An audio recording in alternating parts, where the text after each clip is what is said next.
we just enjoyed life so much. And it was kind of the dream family. We had 4 kids. They were all doing great. Our 2 older daughters had graduated from college.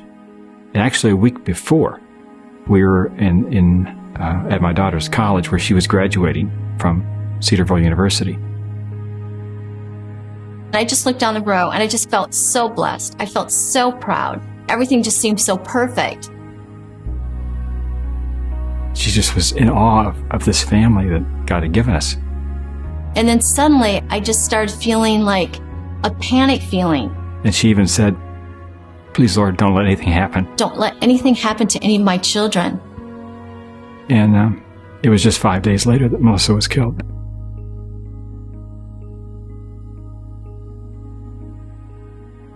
Our daughter Julie moved to an area to teach at a Christian school 2 months after Melissa died. Julie shared with her students about Melissa dying and about her life, and one little girl raised her hand and said, "I want to trust Jesus just like Melissa did because I want to go to heaven like she did." We were so thrilled to know that someone had accepted Jesus.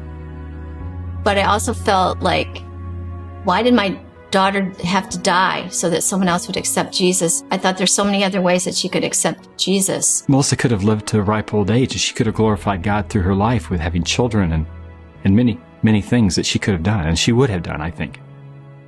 But I'm not God. I'm not omniscient. I'm not all-knowing. He is.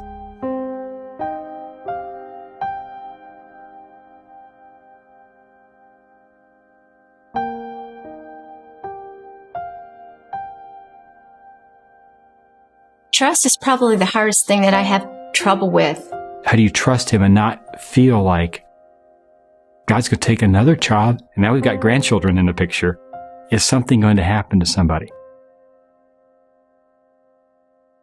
Trusting God is more real now than before. Before, it was more of an automatic thing. We're believers. We put our faith in Christ. And sure, we trust God. That's what we do as Christians. Now it's more of an active thing. We're not waiting for the shoe to drop or anything like that, or waiting for something tragic to happen.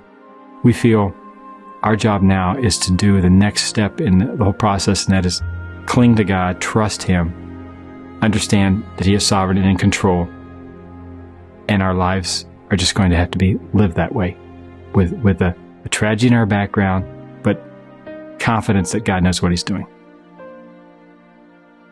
One could look at God's sovereignty and say, "You're pretty cold and indifferent about your daughter. It's okay, God." It's not okay. Let me tell you, it's not okay. I hurt every day for Melissa being gone, but I can't bring her back. I'm never going to see her again. That hurts. I'm never going to throw a softball with her again, or hug her, or hear her come home and say, "It's all good," which is one of her favorite sayings. So it hurts like everything to have her gone. But then on the other side, I have to think through the theology of it. He knew what He was doing, and we still love Him. And if we can have that be the message, and God be glorified through this tragedy, then as much as it hurts, we're gonna be good with it.